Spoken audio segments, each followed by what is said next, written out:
So, welcome everyone to a British Pugwash event that is going to focus principally on the issue of nuclear entanglement and the nuclear risks that flow from it, as well as on the impact of new technologies on nuclear weapon decision-making.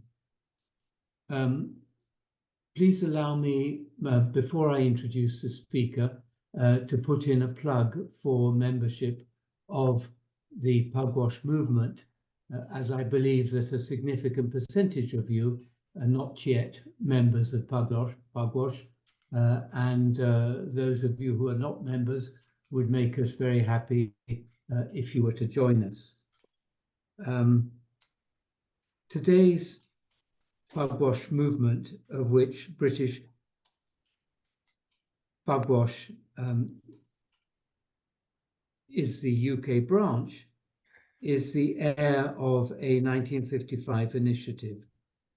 That year, Lord Russell, Bertrand Russell, Albert Einstein, and 9 other scientists put their names to a statement deploring the threat to the survival of humankind posed by the addiction of our species to war and by the advent of atomic and especially thermonuclear weapons. They called for a conference to, quote, appraise the perils that have arisen as a result of the development of weapons of mass destruction, unquote. That led to 20 scientists meeting in Pugwash, Nova Scotia in 1957 and founding the Pugwash Conferences on Science and World Affairs. Pugwash Conferences convened more than 200 meetings of natural and political scientists during the Cold War and are credited with having contributed to the banning of nuclear tests, to the drafting of the Nuclear Non-Proliferation Treaty, and to US-Russian nuclear arms reduction treaties, as well as to the Biological and Chemical Weapons Conventions. Pugwash Conferences were awarded a Nobel Peace Prize in 1995. To learn more about our roots and about our current activities and about how to become a member, please consult our website, British Pugwash website. It would mean a lot to us to have the moral support that your becoming a member would signify. James Acton is a physicist by training and one of the most able experts of his generation on nuclear weapon policy. He is co-director of the Nuclear Policy Program at the prestigious Carnegie Endowment for International Peace in Washington, D.C. He has testified to the US Congress on a number of occasions, and he is a member of the International Advisory Council for the Luxembourg Forum on Preventing Nuclear Catastrophe. It is a real treat to have him with us today, and I am 100% confident that we are going to benefit and be stimulated by what he has to tell us. Over to you, James. Peter, thank you very much for that kind introduction, and thank you to you and Tim for the invitation. It's a great pleasure to be joining you today. I apologize for the dog barking in the background. He'll go back to sleep in just a minute, I'm sure.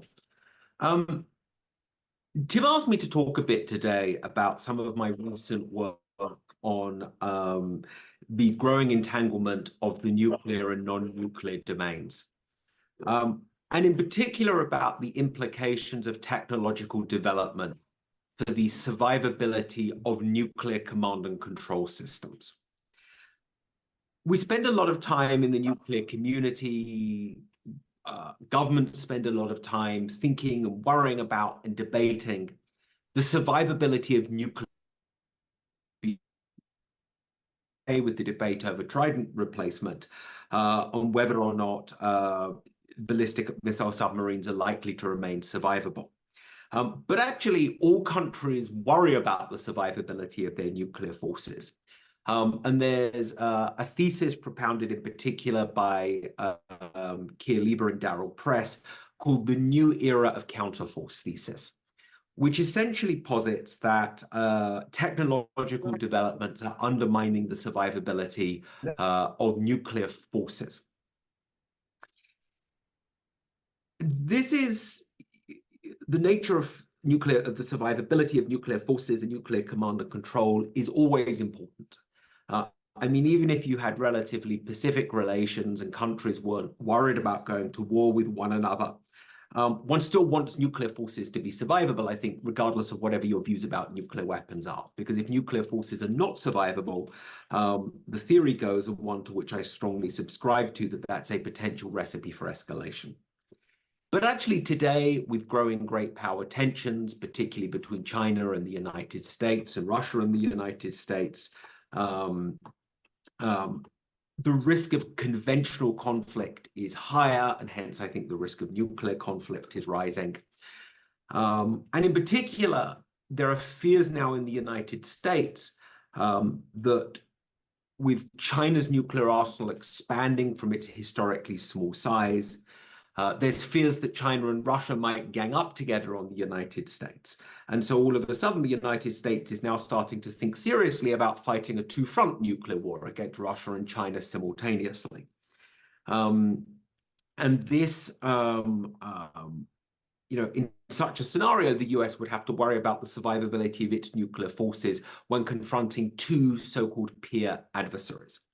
So these developments, these increase in tensions, fears about Sino-Russian cooperation are all, I think, driving the importance of the survivability of nuclear forces. So I have good news and I have bad news here. I think concerns about the survivability of nuclear forces, and here I'm thinking about the actual weapons themselves, the submarines, the aircraft, the ICBMs, I think concerns that nuclear forces are becoming less survivable are very significantly overstated.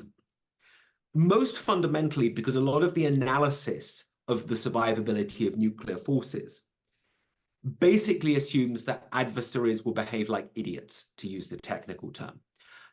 That they will parade their mobile missiles up and down in vulnerable areas, allowing the United States to shoot at them willy-nilly.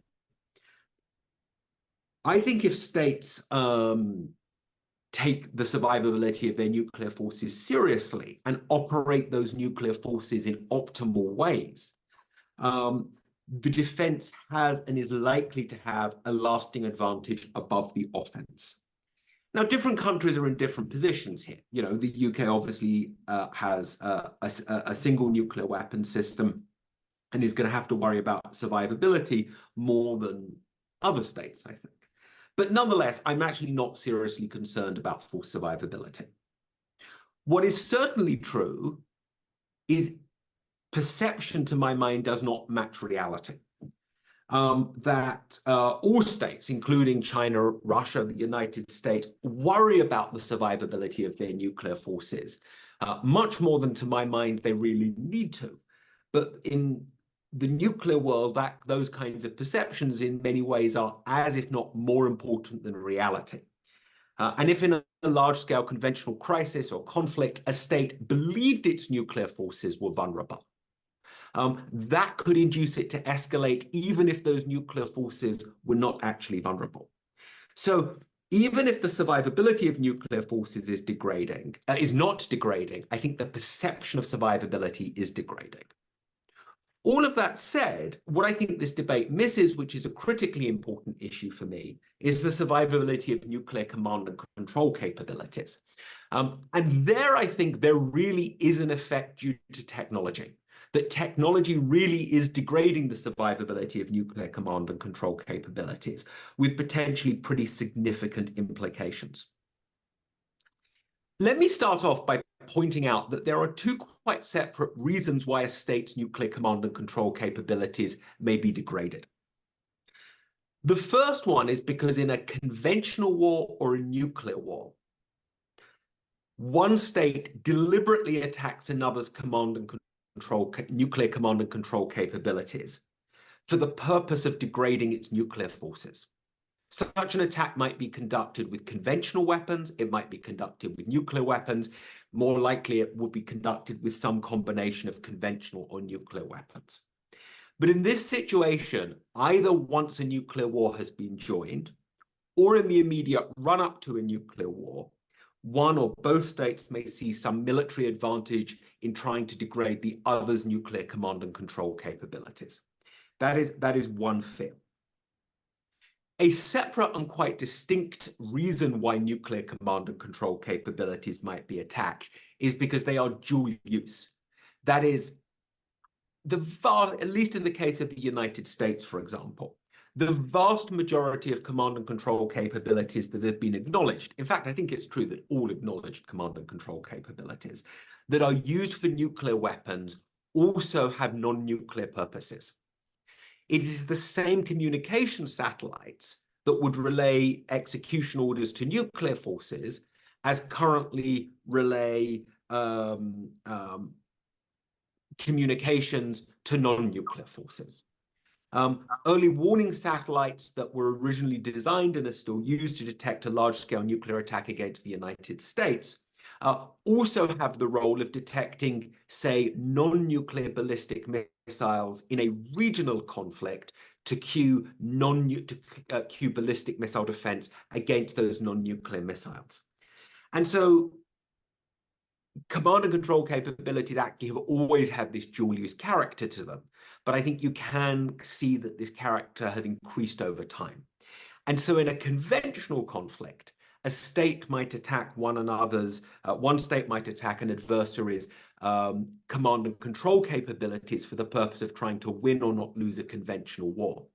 But if those same command and control capabilities also have a role in nuclear operations, then the effect of those strikes would be to degrade an adversary's nuclear command and control capabilities. And so, there's really these two distinct concerns that one has to worry about with command and control survivability. There's other things you may worry about as well, things like accidental strikes. But those first two categories, I think, are the key ones. Second thing that I want to point out is a state's command and control requirements for nuclear operations depend on its doctrine. There is no one-size-fits-all here. At the simplest level, as was true in China historically, but no longer true today, basically China's nuclear thinking involved, if we receive a nuclear attack against us, we will retaliate on a delayed basis after the event. At the other extreme, you have US nuclear doctrine, which seeks to limit the damage the US would suffer in a nuclear war. And to fulfill that, you need exceptionally complex, sophisticated command and control capabilities. And that is going to include not just communications to relay execution orders. You're going to require exquisite intelligence, surveillance, and reconnaissance to detect an adversary's nuclear forces, their locations. You're going to need early warning, which is partly useful for launch under attack. That is to launch your nuclear forces before they're destroyed by an incoming attack. But it's also useful in the case of the US because you don't want to be firing at empty silos. So early warning allows you to identify which silos have nukes in and which silos don't have nukes in. So at the other extreme, damage limitation doctrine is going to have exceptionally complex command and control capabilities. Interestingly, I would point out that because of its doctrine, the UK is probably the state that has the least demanding command and control capabilities. The UK, at least to my knowledge, does not have the option of launch under attack, which means it doesn't need a strategic early warning system. And because of the letter of last resort option, the UK is not reliant on communications in ways that all other nuclear weapon states, I believe, are. But today I mostly want to focus on the US because that's the most interesting case since it has the most complex requirements for its command and control system. And here I just want to focus on early warning and communications. There are many other command and control applications that the United States needs, but I don't want this talk to go on all night, so I'm just going to focus on early warning and communications. Early warning, as I've already mentioned, is critical for the US, not least because of launch under attack, because of the US doctrine of giving itself the option, and it is just an option, not a requirement, to launch a large-scale nuclear attack in response to a large-scale nuclear attack before the incoming attack has hit the ground. And as a matter of policy, the US requires dual phenomenology. That is, it requires the ability to detect an incoming attack with two physically independent means. Now, the US only has two means to detect an incoming attack pre-detonation. So there's actually, at the systems level, no redundancy. There are large ground-based radars, and there are early warning satellites to detect the infrared heat emissions from missiles. And these are sometimes painted as redundant systems. That's a mistake to think of them that way. Because if the policy is dual phenomenology, if the policy is to be able to detect an incoming attack with two different physically independent means, the US needs both of these systems intact to meet its own requirements, not just one or the other of one. The large ground-based radars, I think, are already highly vulnerable today. I mean, these are radars that are huge fixed radars. You can very easily find them on Google Earth. They're many tens of meters across and upright. They're clearly vulnerable to nuclear strikes, and in all likelihood are highly vulnerable as well to things like conventional cruise missiles, whether fired from aircraft or more likely ships or submarines. So, the first thing to say is there is a real survivability problem there. The second means the US has to detect incoming missiles is early warning satellites, which are in these very high altitude orbits. For those of you kind of familiar with the orbital terminology, US early warning satellites are in geosynchronous and Monnaya orbits. For those who are not familiar with those terms, just think about very high altitudes above the Earth's surface. The key technology for undermining the survivability of these are so-called co-orbital anti-satellite weapons. These are essentially other satellites that could occupy the same basic orbit and then approach and destroy an early warning satellite if ever required to do so. These are, I think, for these high altitude orbits, these pose a much bigger threat than ground-based weapons. We tend to think a lot about ground-based direct ascent missiles that could be fired from Earth up into space. Governments are rightly, I think, very worried about ground-based lasers, directed energy weapons. These ground-based systems are pretty threatening to satellites in low Earth orbit, but against the very high altitude orbits we're thinking about here, the big threat comes from co-orbital anti-satellite weapons, which essentially just means other satellites, basically. And the exact scale of the threat is hard to gauge today. But what's certainly true is the US, Russia, and China have all conducted so-called rendezvous and proximity operations in the relevant orbits. That is, their satellites have approached other satellites at kind of very short approach distances, which demonstrates, regardless of why those experiments are being conducted, they demonstrate an inherent ASAT capability. So, when it comes to early warning, these large ground-based radars, I think, are all very vulnerable today. Early warning satellites, the technology to undermine them has been demonstrated, but there's probably actually not enough satellites of the right type in orbit to pose a threat yet. But I think one can clearly see where the trends are going. Communications is generally easier than early warning as a discipline. There are simply more ways to communicate at very long distances than to detect incoming missiles at very long distances.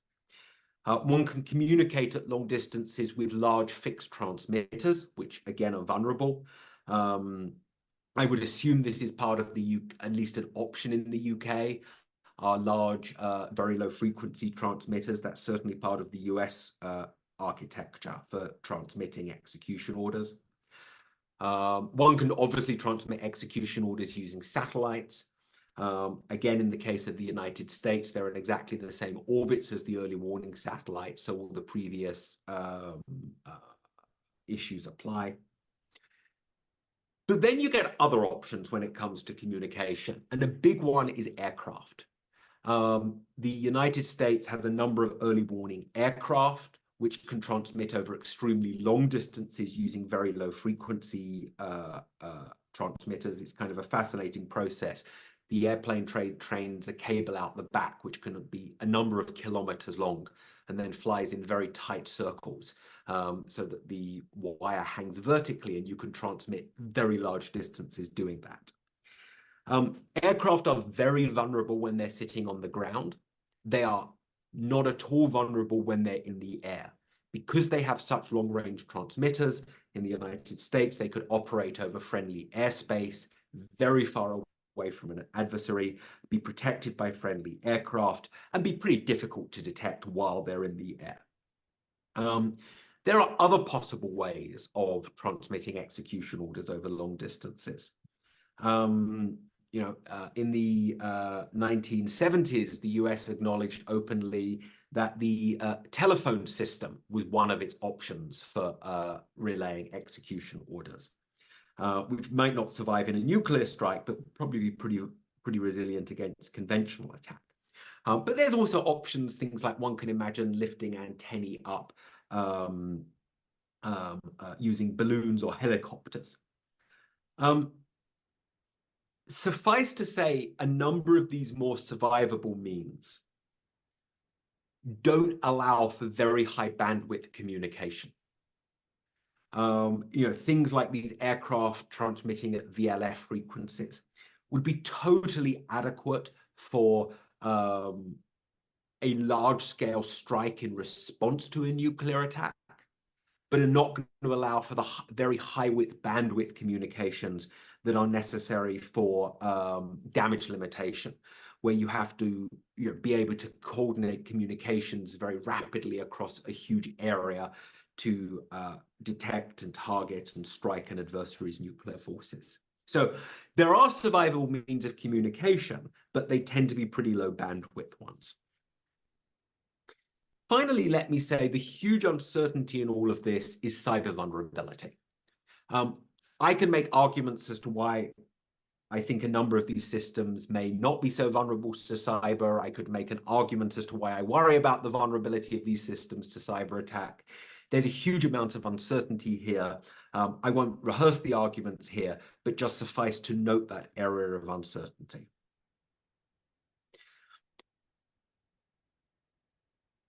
When we look at technological developments, a lot of the command and control systems that we've identified so far, I think, are going to become increasingly vulnerable to technological developments.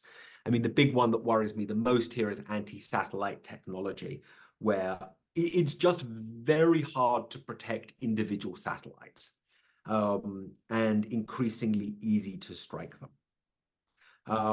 One can also imagine a future, for example, in which command and control aircraft become vulnerable. So in general terms, a lot of the technological developments I see are pretty negative from the perspective of command and control survivability. There's one critical exception to that, which is very large proliferated constellations, such as the one that's been in the news for the last few years during the Ukraine war is Starlink, which is Elon Musk's communication system, which ultimately intends to have 44,000 satellites in orbit, which is just an astonishing number.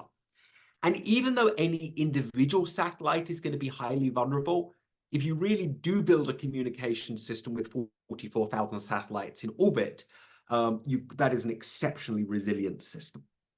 Now, look, Musk is not developing Starlink to enable nuclear command and control.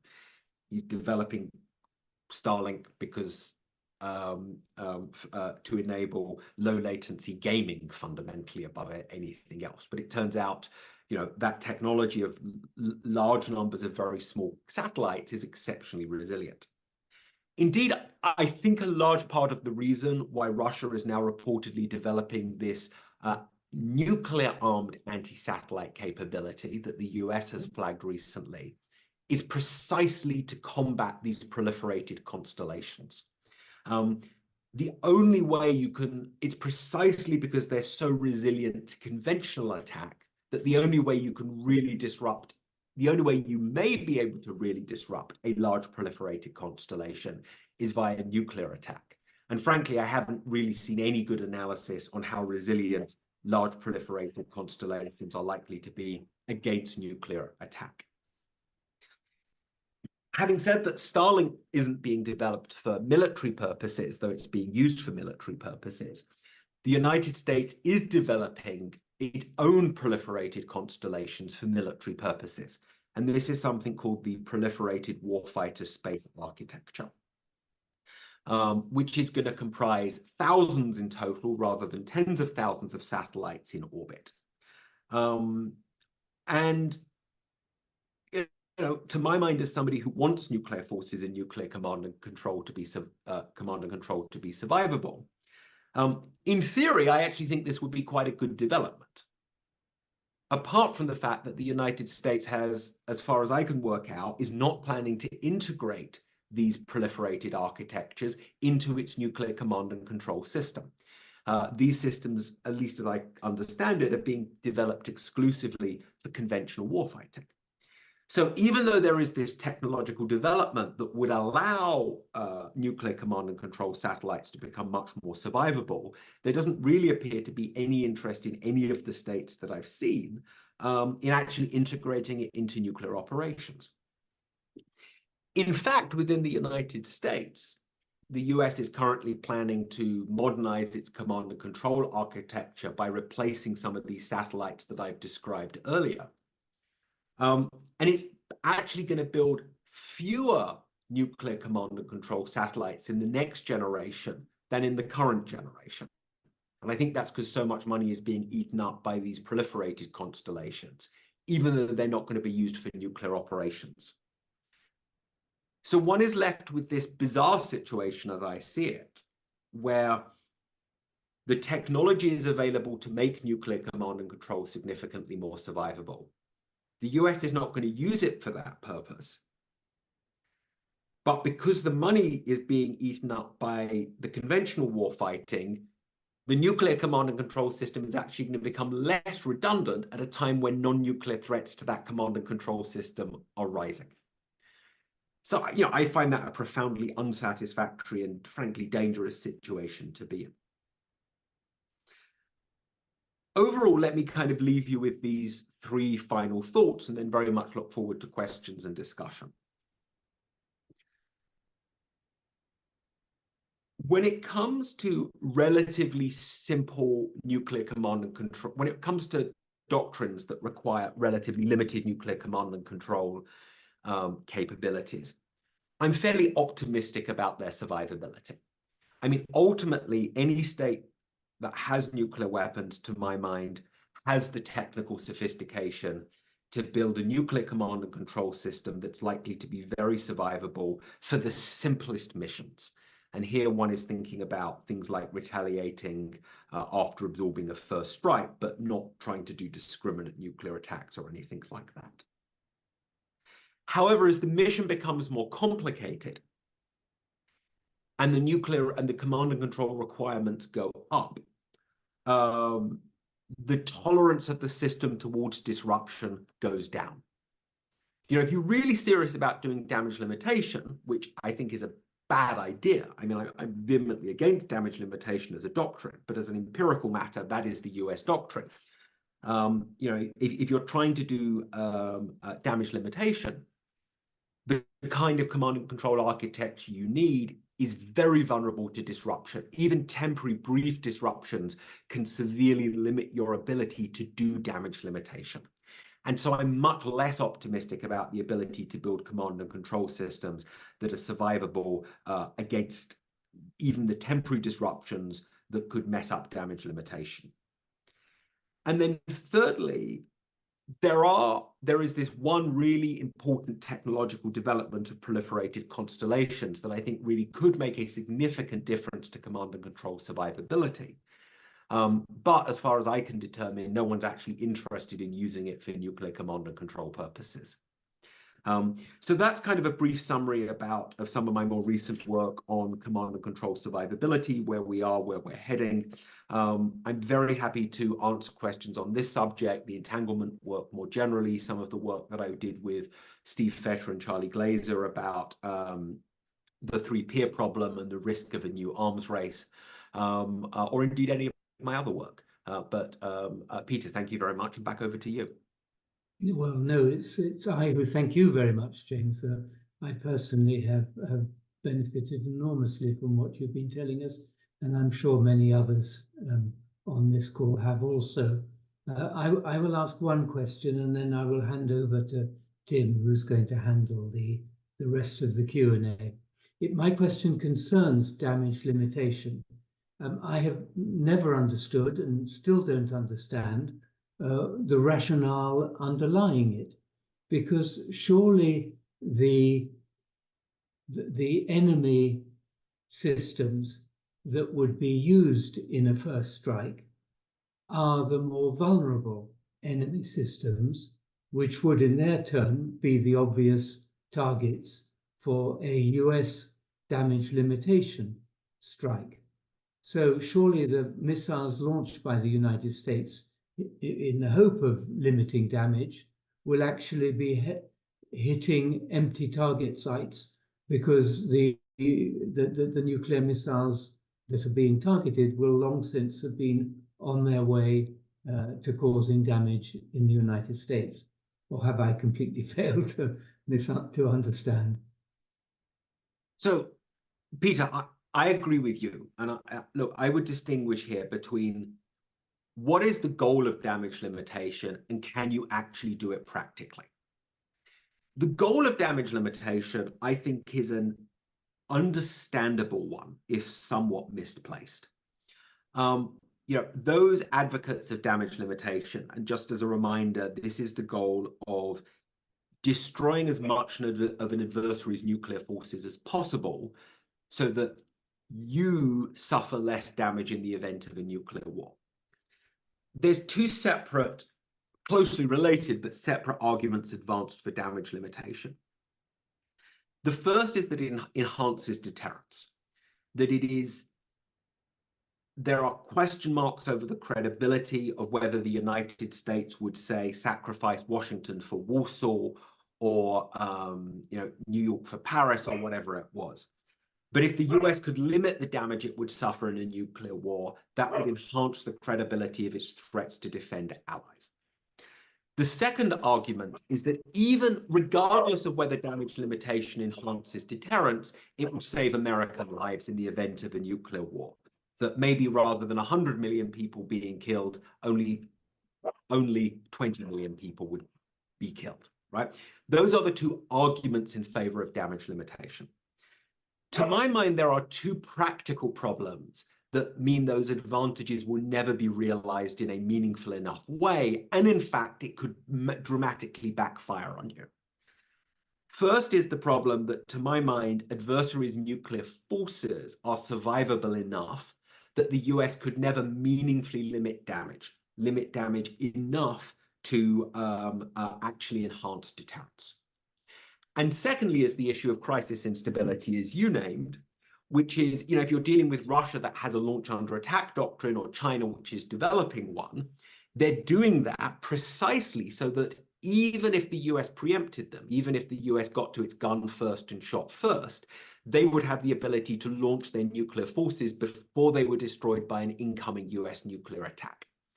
And so those are the two, so to my mind, even if damage limitation reduced the consequences of a nuclear war, it makes the probability of a nuclear war more likely because of this damage limitation problem. So, I believe damage limitation is a mistake. I've written extensively about that. Suffice to say that these two arguments about enhancing deterrence and saving lives are entirely compelling arguments within the US body politic that I've had remarkably, I mean, not remarkably, unsurprisingly little effect on denting, to be honest. I should say that there is a distinct third argument for attacking an adversary's nuclear forces, which is that it's destroying what the adversary values the most. This is an argument that Frank Miller, for example, advances a lot publicly, that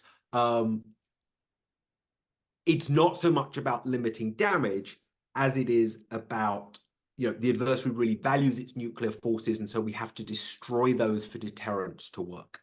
Of course, from an adversary's perspective, it would be irrelevant whether the US was degrading its nuclear forces for damage limitation purposes or because it thought that was what the adversary valued the most. But I just want to put for the record, there is this distinct third argument for counterforce, but not damage limitation, though effectively they end up being the same thing, indistinguishable to my mind.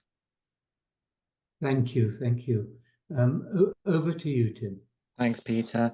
Hi, everyone. I've seen there's 3 hands raised at least. So just so you know, you can raise your hand to ask a question, or you can put a question in the chat. So to raise your hand, go to the bar at the bottom of the screen, and in reactions, you can use raise hand, or in chat, you can just type your question.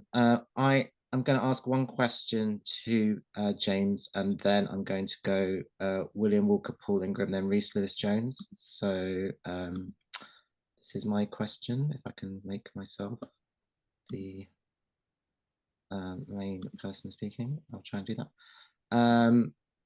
So yeah, my question to James is regarding entanglement, and some of the other stuff you've written about this is that thinking about how we deal with it and if any arms control measures can be applied, you've written that unilateral cooperative risk mitigation measures could be implemented. But another piece you say, in the current political climate, cooperative US, Russian and US Chinese risk reduction efforts would be exceptionally challenging. So could you discuss more about this? For example, what appetite awareness there is for addressing the problems you highlight in Russia, China and the US? You said so far you haven't made that much headway. Who have you been speaking to and who might be interested in this? And then what formal process could multilateral, bilateral talks on this best be suited to? For example, we still have P5 meetings, or would it be best to have other meetings bilaterally? Thanks. Sure, Tim, great set of questions. When I wrote a monograph about arms control in 2021, I was pessimistic about its prospects, but I thought there was some hope. Since the war and its aftermath, I've become even more pessimistic than I was in 2021. I should say on the cooperative side, there really is stuff that could be done. To give you an example, one of my pet idea is for the US, China, and Russia to jointly establish so-called keep-out zones, or safety zones is a better term, actually, around satellites in these high-altitude orbits. So the idea would be basically that each state committed not to maneuver its satellites within some given distance of the other state satellites in those orbits, which would be, I think, a useful way of enhancing the survivability of today's nuclear command and control satellites. This is also something that could be pursued on a P5 basis. For technical reasons, it becomes more complex to do the more states are involved, basically because you just have more satellites in these orbits. But there are ways of modifying the proposal. And I do think this would be a useful thing to discuss on a P5 basis. It's also further, honestly, than any of the 5 states want to go right now. Actually discussing concrete actions they could take is challenging for all of them for somewhat different reasons. Unilaterally, the best thing that I can imagine right now is across military and defense establishments, states taking these risks and dangers, particularly of unintended escalation, seriously. I think states worry about the survivability of their command and control a bit. If I were president of the US, which for reasons that will be blindingly obvious is never actually going to happen. But, you know, I would be spending a lot more on command and control and a lot less on weapons right now. But, you know, the political imperative is where it is, and it's you know, command and control, to my mind, is insufficiently funded right now, which I view as a significant problem. But, you know, one could also worry, like a lot of the entanglement problems that I write about, you know, the US or Russia, you know, are never going to forsake the option, for example, of attacking dual-use assets. But at the very least, right, make sure that decision is taken by a president. Make sure the president is fully briefed on the benefits and the risks of all of these different alternatives. And, you know, ultimately, if the president decides to do something that I don't like, then, you know, so be it.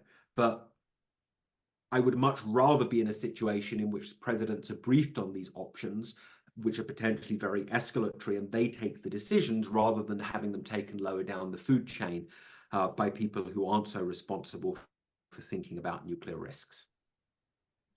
Great, thank you so much. So as I say, we'll go William Walker-Paul Ingram and Rhys Lewis-Jones. So William, would you like to unmute and go for your question? James, hello. Thank you very much for a very interesting presentation and very important work you're doing. You mentioned that they're taking it seriously, but I would like to ask you how serious is the seriously? And can you imagine a pitch being reached where the sense of mutual vulnerability, individual and mutual vulnerability, is so great that in fact they really have to, they're forced into having dialogues and trying to introduce more restraint into their the actions that they're taking.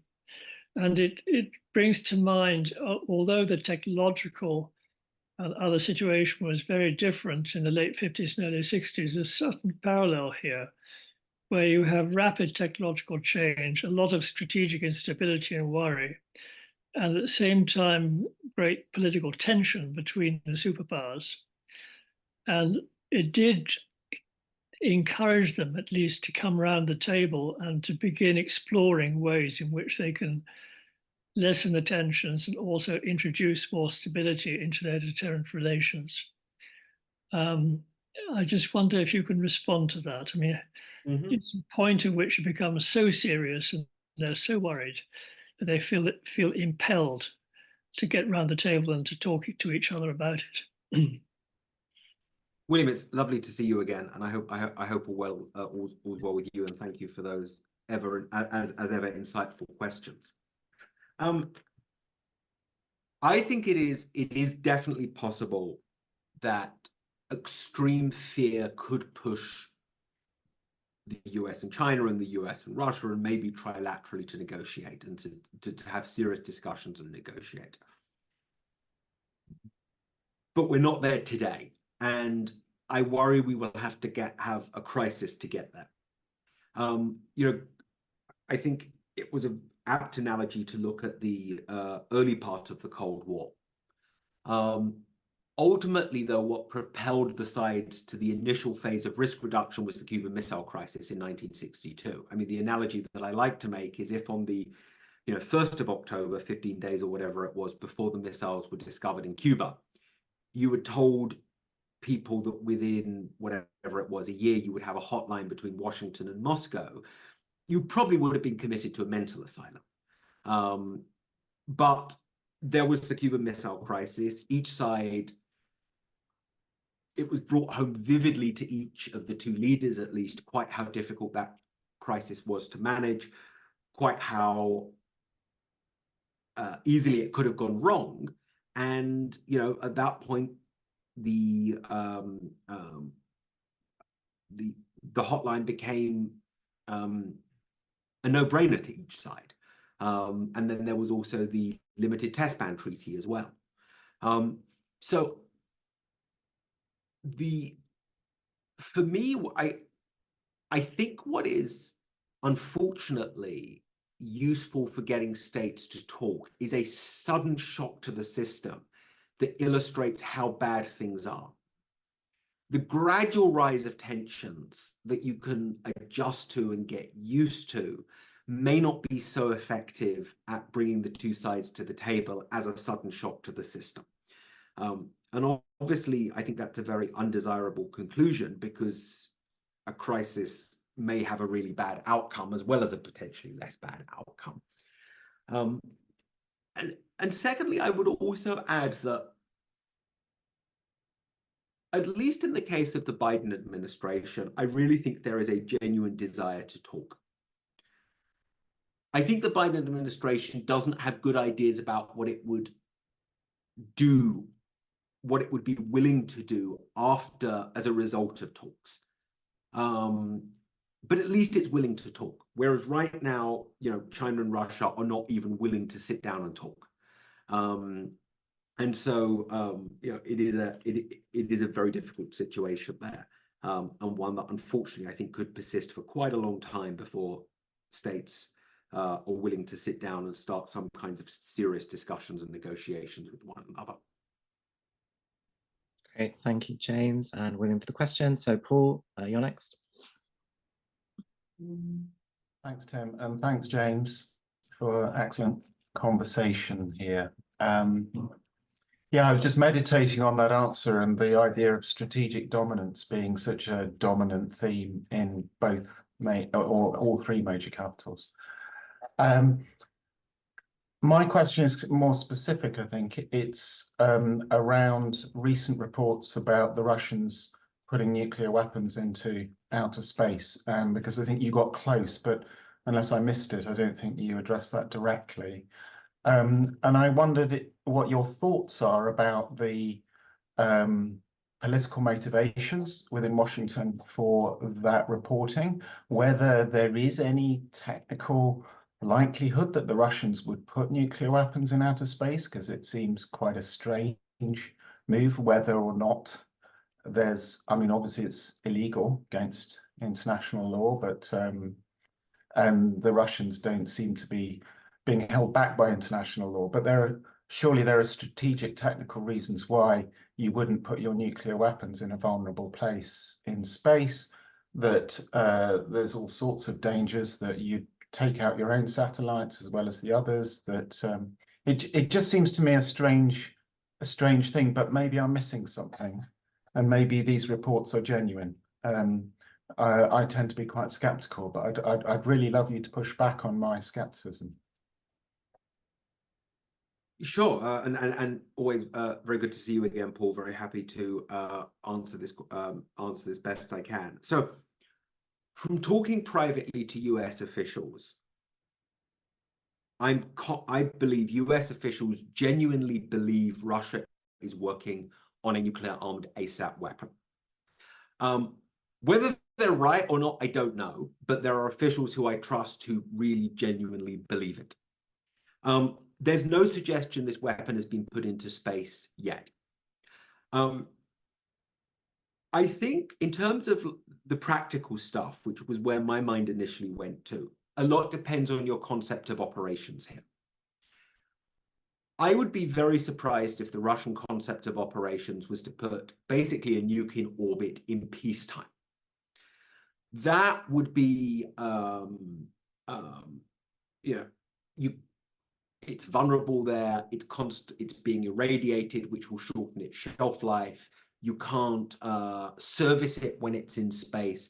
I think there are lots of good reasons not to do that in peacetime. A second concept of operation is to put it up in wartime, that if you're in a conflict and you think you might need to start nuking some satellites, you put it up then so it's ready when you use it. And that I find to be a more credible concept of operation. And I should say, I've heard nothing from USG publicly or privately about what the Russian concept of operations is. I'm just kind of going through in my own mind what kind of concept of operations would and wouldn't make sense. But look at it this way from the Russian perspective. The US has a huge asymmetric advantage in space. The US is simply much better than Russia at using space to collect and transmit information. And Russians have long worried about the advantage that what they would term space control gives the United States in a conflict. So imagine then that the Russians are actually losing a conventional conflict against NATO. One can argue about how likely or unlikely it is that they'll get into one. But, you know, if you're Russia, from a Russian perspective, you have to worry about being attacked by NATO. We worry about being attacked by Russia. You worry about losing that conflict. And if you're Putin, I think you have to worry that if you lose a conflict against Russia, you're going to end up the same way that Gaddafi did, or the same way that Saddam Hussein did. And in that situation, the use of nuclear weapons in space doesn't seem crazy from a Russian perspective. The fact that you could destroy, you could at least partially level the playing field by destroying a bunch of US satellites, which, even if you're destroying your own satellites in the process, because the US gets an asymmetric advantage from them, that's potentially a price you're willing to pay. And it then makes your use of nuclear weapons on Earth more credible later in the conflict. This is the kind of thing that I can well imagine is quite attractive to Putin. As I say, whether or not I suspect the concept of operations is to launch this weapon in wartime, when you're much less worried about international law than you are in peacetime. I think if you look at this through the lens of like Russian worst case fears in a conflict, it does have an internal logic to it. The other point that I wanted to make, Paul, was I saw your point in the comments that I just wanted to agree with. I always like emphasizing that there are pros and cons to having these very large proliferated constellations, but space debris is a significant con, and one should just be honest about that. And that, if you do get large amounts of space debris, that constellation will eventually degrade. It actually takes it's not like the movie Gravity, right? It's slower than you think it will be. And then I just saw you said like the Space Samson seems like a more attractive option to Kim Jong-un. I would not be surprised if this is something the North Koreans do in the not too distant future. Like, I wish I could think of a reason why the North Koreans wouldn't do this, but like if I were in their situation, I would be looking at this too. Great, thank you, James. So Reese, would you like to ask your question? Hi there, I hope you can hear me okay. Thanks very much for the talk today. I've just finished a paper and I've submitted it on non-strategic nuclear weapons, and I've drawn quite heavily from your own work and other work on escalation. Particularly, I've looked at Russia-NATO hot conflict, and I'm sure many of you will be familiar with this idea of a Russian escalate to de-escalate attack with non-strategic nuclear weapons for, I suppose, a demonstration purposes, or de-escalating, sort of so-called de-escalation.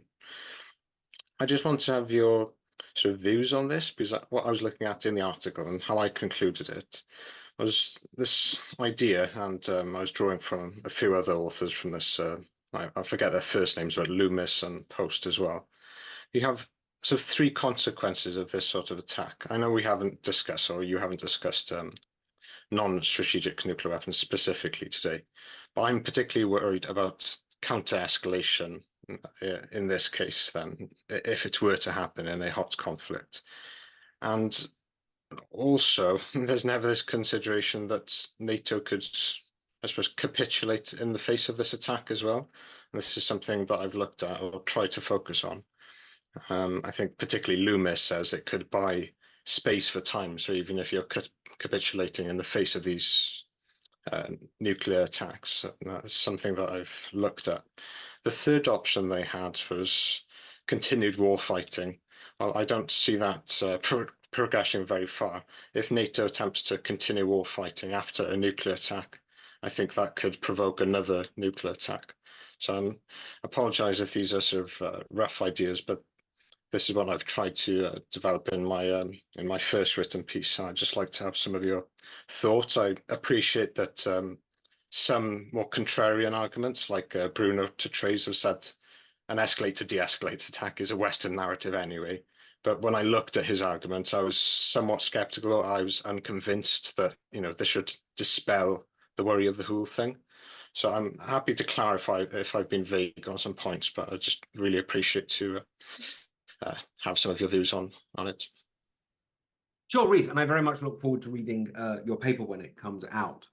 Let me give you a few general thoughts here. In terms of escalate to de-escalate, which is this idea, for others, that early in a conflict, Russia may use nuclear threats or even nuclear use to try to terrify NATO into backing down. There's this whole debate amongst people who read the Russian literature about whether that's actually Russian doctrine or not. My own view is, regardless of whether it's a stated part of Russian doctrine, it's something that Putin could very easily decide to do in a conflict or crisis. It's something, to my mind, one has to take seriously, because at some level, I don't really trust any state's declaratory policy. This is not a particular hit necessarily against Russia, but declaratory policy, which I think matters for various reasons, but whether or not any state would stick to what it said it would do in a crisis or conflict is, your guess is as good as mine. And certainly some of the threats that did come out of the Kremlin earlier in this war, it's pretty hard to square them, to my mind, with Russian declaratory policy. So I do take the possibility of escalate to de-escalate seriously. My main thought about what happens in the event of Russian nuclear use is it's tremendously uncertain. I think your approach of thinking through different possibilities, different pathways, is a very useful one. But I'm always reminded of what Schelling wrote when he was talking about how, and he was writing this in 1966, so this was only 20 years after, 21 years after Hiroshima and Nagasaki, but he was talking about how even 21 years later, the use of nuclear weapons would be the most staggering event, arguably, in world history. And the leaders who did it would probably be shocked by themselves. And no one really knows what would happen afterwards. And that's not a reason, to my mind, for not thinking through those possibilities and analyzing them and coming, from a policy perspective, thinking about the least bad thing to do in those situations. But it is recognition of the fundamental difficulty of predicting, and my skepticism about any confident statements about what would happen after nuclear use.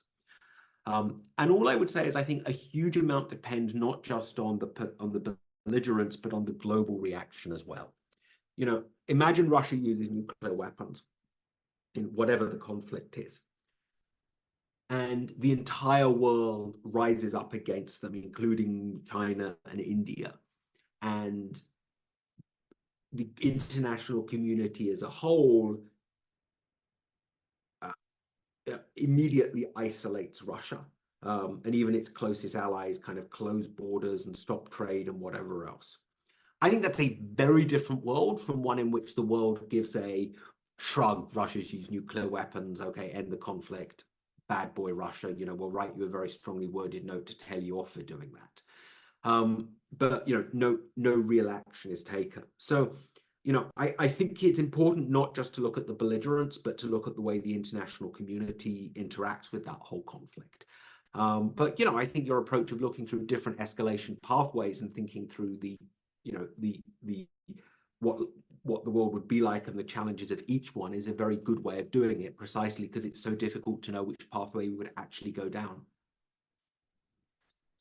Lovely, thank you. We're at the hour. I see that David has his hand up, so I think we have time for one more question. I'm going to remind everyone that the best way to stay in touch with events is to join British Pugwash or visit our website or follow us on social media.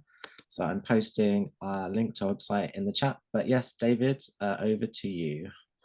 Thank you. And from Connecticut, thank you very much for having invited us to your British session. My question is a brief one. You mentioned the 100 million versus 20 million casualties. And of course, we know those were the numbers used in the justification of the transition from the Eisenhower massive retaliation to the Kennedy no cities doctrine. Are there remnants of that no cities doctrine? What happened to it, and what's its situation now? So interestingly, I think the ideas of no cities never really got implemented by Kennedy, but has over time in some way become part of US doctrine.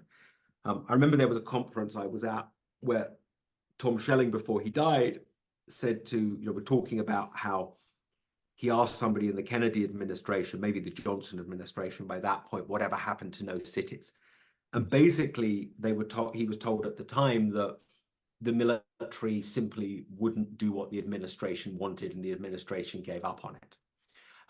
So, in the 60s, US nuclear doctrine, whatever we said publicly about what the doctrine was, the actual war plans were for extremely large-scale attacks against urban industrial areas. What subsequently happened over time was things like the withhold option started to be included. So, one can find things like US documents from the 70s that start talking about giving the president the option to withhold attacks from cities. Today, the US says that it doesn't target population per se. The US says it's, as does the UK, that its doctrine is consistent with international law and that it would not attack urban targets per se, like it doesn't deliberately attack civilians. I believe that's true, though there's one absolutely massive caveat to that, which is that there are many legitimate military targets in cities.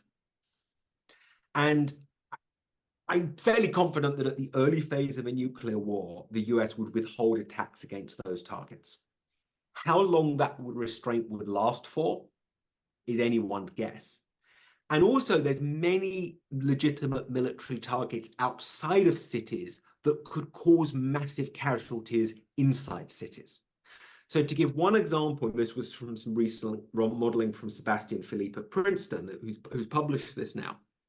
He modeled the effect of US nuclear attacks against China's new silo fields, which are in the desert, I forget the number, like 3,000 kilometers from Beijing. It turns out the wind direction for most of the year is directly from the silos to Beijing. So even though those targets are very distant from cities, the casualties in Beijing from nuclear attacks against those silos are order of 1 million people if the order to shelter in place is given in advance, or order of magnitude 10 million people if the order to shelter in place is not given in advance. So I think the US is genuinely sincere when it says it doesn't deliberately target population. But there are these two huge caveats there, right? Military targets outside of cities that could cause mass death to people, and legitimate military targets inside cities that could well be hit in kind of the later phases of a nuclear war. Thank you very much, James. Peter, would you like to wrap up the meeting?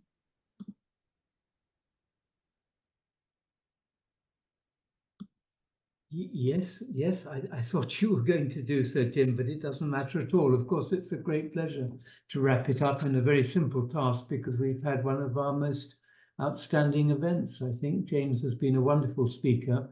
The extent and breadth of his knowledge has been on display from start to finish. It's deeply impressive. Thank you, James, and I hope you'll come again before very long. I mean, obviously, we mustn't impose ourselves on you too often, but we'd love to have you again at some future point. It was my pleasure. I would love to do it again, and thank you very much for the invitation, and thank you to everyone for giving up their time to participate. Yep, thanks so much, James. The recording will be on our YouTube channel, and I'll let everyone know who's attended the meeting. But in the meantime, thanks to James and everyone who's here today, and have a good evening.